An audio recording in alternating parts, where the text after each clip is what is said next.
Asyle, the engineer, and the island. Week 48, Day 1.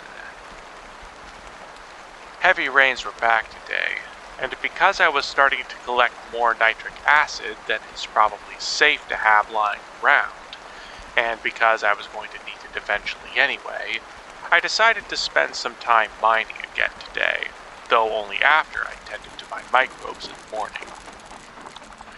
When I got back to work drilling the pilot holes for the explosives, I noted how the air down in the shaft was warmer and more humid than when I last visited. In some ways this is a good sign, because it's probably coming from the vortex drill's reservoir, but in other ways, it's going to make this part of the island uncomfortable for me again. At least I can look forward to having that steam contained at a later date. In the meantime, the moisture will probably encourage the growth of metal-reducing microbes, which may help my mining efforts someday. Again, that's an experiment for way down the road.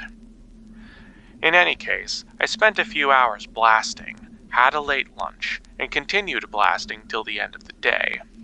I'm certainly fortunate that copper has been so plentiful in these rocks. I'm looking forward to making more coils with the ore later, and I left it to grind overnight before heading to bed.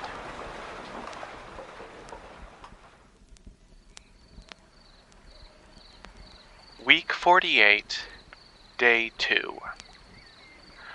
When I got up in the morning today to check on the vortex drill, I was met with a bit of a surprise. There was a loud hissing coming from the shaft as I approached, and when I arrived, I saw that the whole pipe hopper framework had been thrown aside, along with most of the drilling apparatus, and a tall geyser of hot water was spewing out of the reservoir. Again, I had mixed feelings about this, because it was very exciting to have hit a heat source this soon. I probably dug just a little more than 1 kilometer deep at this point, which means I probably hit a pocket of magma that's closer to the surface than normal. At the same time, however, I also hoped that the drilling apparatus wasn't too badly damaged, and hoped even more that I hadn't simply hit a pocket of hot water flowing in from the ocean that'll eventually fill up the shaft. There was only one way to find out, though. I put on my diving suit to give me some protection from the boiling hot water, and stuck a pipe down and around the hole to basically keep any more water from flowing down into it. After a few minutes, the geyser began to subside into a slowly weakening steam jet, and I could finally inspect the hole and pipe. I decided to leave the pipe in place so I could continue to run a stream of water down into it, though I knew that, at a certain depth, the vortex drill would no longer be effective at drilling, because even with the increased pressure, the water will just be too hot to stay liquid, which means no more cavitation. Good for running a steam turbine, though, which was just a matter of reconnecting the turbine and running it in reverse. I reinstalled the pipe sleeve on the outside of the hole with a rubber one-way valve on it to make sure water would always flow down into the hole in one direction from the turbine, maintaining pressure. Then I extended the return pipe and connected it to the intake of the turbine, which I carefully reinstalled directly on top of it. Fortunately, the turbine was heavy enough that it didn't move when the drill hit the heat source, and its weight will now help keep the pressure in. Finally, I added a small one-way valve to the turbine outlet, which will allow water to enter the hole from the reservoir only if the pressure in the hole drops low enough to permit suction. Once I immersed the valve in the reservoir, this happened almost immediately, and the turbine momentarily sputtered and knocked as it spun to life, spitting puffs of steam from its various seams. Fortunately, the power cables were disconnected from the motor during the blast, but I couldn't reconnect them while the generator was running. A simple adjustment to the flyball governor slowed the turbine to a stop, but also caused steam pressure to build up inside, which popped the one-way valve, bubbling steam back into the reservoir, which was probably the safest place for it at the time. In fact, this pressure release seemed to cause the turbine to start spinning faster, and I realized this was because, as long as the water is a gas, there won't be a large pressure differential, so the turbine will move slowly. As such, I decided to leave the pipeworks open to bubble in the reservoir, rather than having to replace the water on a regular basis, though I may need to build a surface to help condense the steam later. I took a moment to build a steam relief valve and a water shutoff valve from the workshop, so that I could perform maintenance on the turbine safely in the future, in addition to shutting off power flow from the water wheel generator. In fact, I decided to take the water wheel generator with me and add it to the turbine for more power. While I was there, I couldn't help but notice it was a sunny day, so I took a moment to get a late start on the superoxide that I promised myself I would begin pressure cooking today. It was just one of those days where everything pops off at once, literally in this case. I returned to the shaft, installed the safety valves and additional generator segment, and hooked the generators back into the power grid, though I didn't turn the grid back on until after I could see that the turbine was functioning properly. I also brought plenty of latex to help seal up the various leaks I could find. Once I was satisfied that everything was working correctly, I switched the power grid back on, and I could see the lights in the tunnel were glowing much brighter than they were before, which is a good sign. Twice the power should mean that electrolysis should run twice as fast too, so I can make more generator parts and bump up the power output at an exponential rate, depending on how much ore I have available to me, and of course, how much power I actually need. This reminded me that the whole point of getting this power was so I could run my various calorimeter stoves around the base while it's raining. I estimated that my first generator was outputting about 8.4 watts of power from the water wheel, probably a little more in fact, since I was using it to run lights, charge batteries, and run an electrolysis cell all at the same time. Adding 2 such generators to the Tesla turbine should at least double that to about 17 watts. The additional speed from the Tesla turbine and its automatic belt shifting system may have doubled that again to 34 watts, which is approaching the ballpark 45 watts I needed to equal the power output of burning wood, which means I'll need to build one more generator segment for a nice, even output of 50 watts. I already had all the iron plates electroplated to build the stator and rotor for a new generator, which I took the time to chisel out. All I needed after that was to melt down my copper ore into wire and wind it. For once, I had everything I needed ready when I needed it. It feels so good, and a little unnatural. So, I interrupted the superoxide cooking, and worked on smelting the copper ore, pulling it into wire, and making a couple of thin films for the underwater dome's electronic commutator before stopping for lunch, as I was starting to feel a little shaky from hunger and excitement. Incidentally, I checked on the superoxide, and it looked like it didn't require quite as long a cooking time as I thought, but I put it back in the kiln while I was having lunch just to make sure. After lunch, I coiled the wire onto the new generator and installed it. My geothermal power station should be done now. I took some time to build a second electronic commutator circuit for the underwater dome, but it was still missing a transformer. However, with 3 times the power, I should be able to electroplate the cores almost as fast as I'm able to mine, so for the time being, I just set the circuit aside for later. It's a good thing I've got my chemicals stockpiled now, because it's time for some intensive daily mining. I needed a break from running around and working on the generator all day, though, so I spent the last few hours of the day tending to my microbial experiments. Again, there weren't a lot of growth variations to see, and that was partly due to the fact that I attended to them at the end of the day rather than the beginning, which could slow down progress a little bit down the road. Either way, I finished separating them and got ready for bed.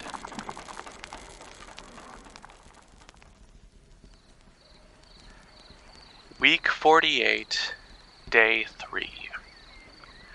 As though to taunt me, the weather was nice again today, but I didn't really have the time to make use of it. I needed 2 days worth of iron ore and 1 of copper to finish this last transformer and complete my power grid. However, before I started blasting, I took the time in the morning to attend to my microbe experiments. This is a delicate process, and if I want it to work, I can't go neglecting it. Once I was done, I proceeded with my mining for the day, focusing on hitting the pyrite outcroppings I've largely ignored up to this point. At the end of the day, I loaded the ore into the grinder and went to bed.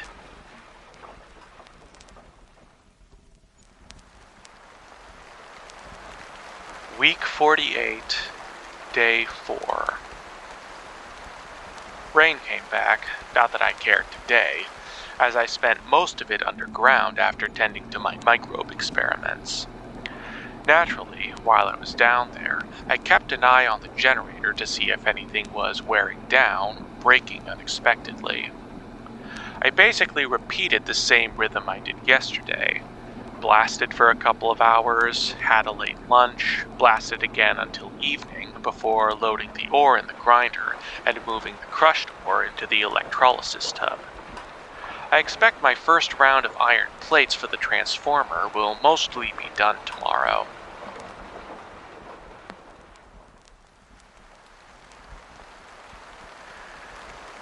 Week 48, Day 5. The rain was still going today, and frankly, I hope it stays that way, because if the pattern holds, there should be a break in the weather tomorrow, so I can smelt the copper ore I spent today mining, after attending to my microbiological experiments in the morning, of course.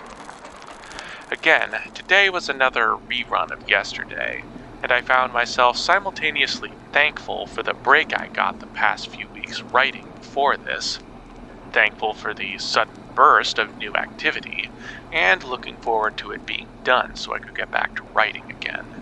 I guess I can't lose no matter what way I look at it. That's the power of gratitude, I guess. Anyway, I loaded my ore into the grinder at the end of the day, and replaced the ore and plates in the electrolysis cell, but I was too tired to finish chiseling them out into a transformer shape before bed.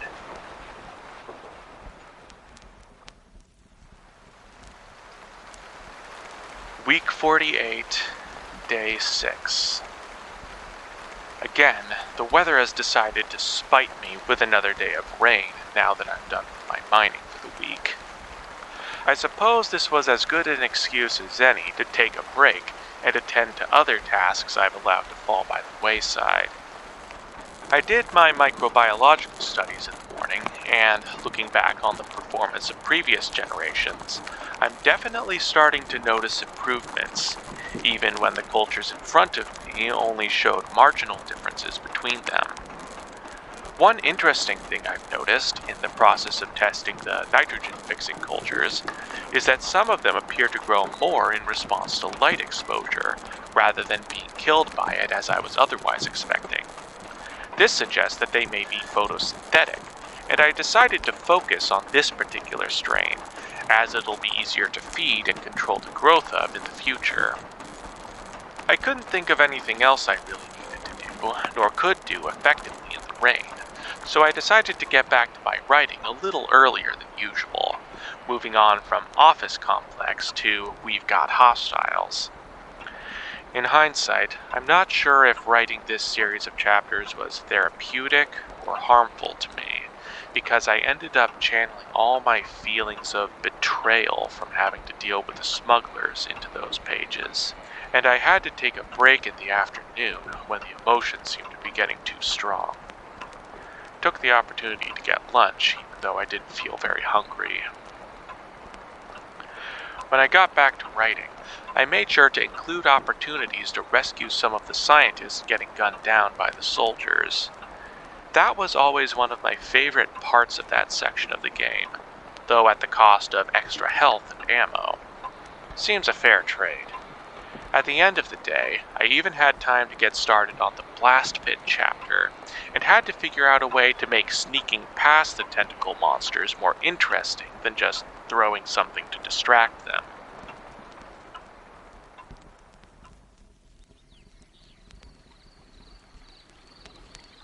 Week 48, Day 7. Figures. There wasn't a cloud in the sky today, and it's Sabbath. So, since I basically took the day off yesterday, after I was done with my morning chores and separating my microbe cultures, I finally smelted my copper ore into wires. When I was done, I pulled the iron plates from the electrolysis cell, chiseled them into an even shape, and wound the coils onto them. I then took my transformer, my commutator, and my spare lead-acid battery to the underwater dome and made sure they were thoroughly dry before installing them and connecting the dome to the power grid. The lights are brighter now, and although they still dim when I turn it on, the hot plate in the kitchen heats up as well, sufficiently to boil water or for me to use electrolysis to produce oxygen for recharging the superoxide powder. The dome is now pretty much self-sufficient. Finally. I took a break at this point to just enjoy the dome for a little while. I didn't feed the sharks because I didn't want to confuse them about the schedule, though I expect they were pretty confused already as to why I didn't feed them at noon. After the break, I returned to my office and finished writing the Blast Pit chapter of my Half-Life Choose Your Own Adventure book before wrapping up for the day, quite satisfied that I'd pretty much wrapped up all of my major projects so far.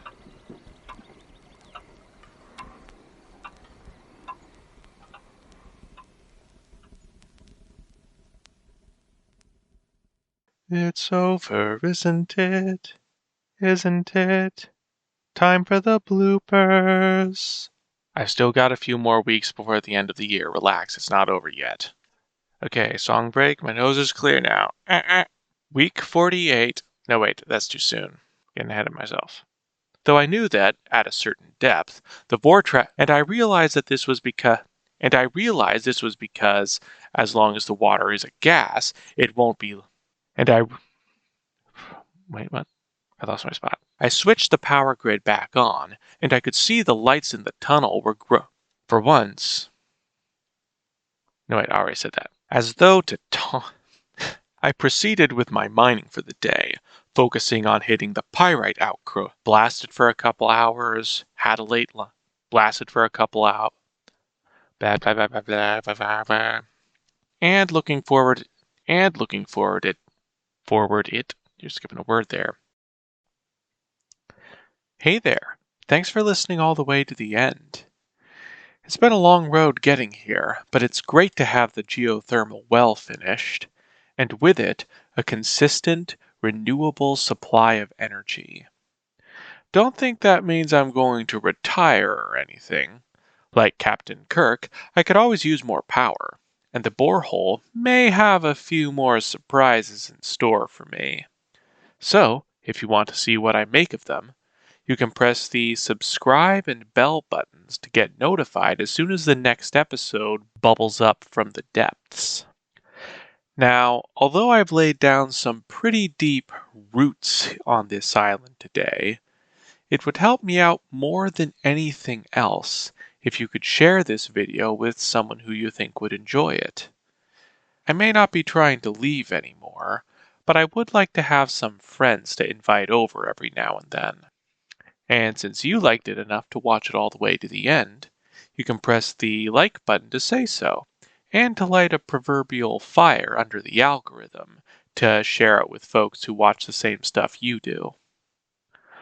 Also, if you want to share any of your thoughts, stories, or perspectives on the episode, maybe a time when something you'd been waiting on for a long time popped off all at once, or something you finally finished after working on it forever, feel free to share them in the comments section below. I genuinely love to hear them, and I'm always open to suggestions and corrections. That said, thanks again for listening, and hope to see you here again next week.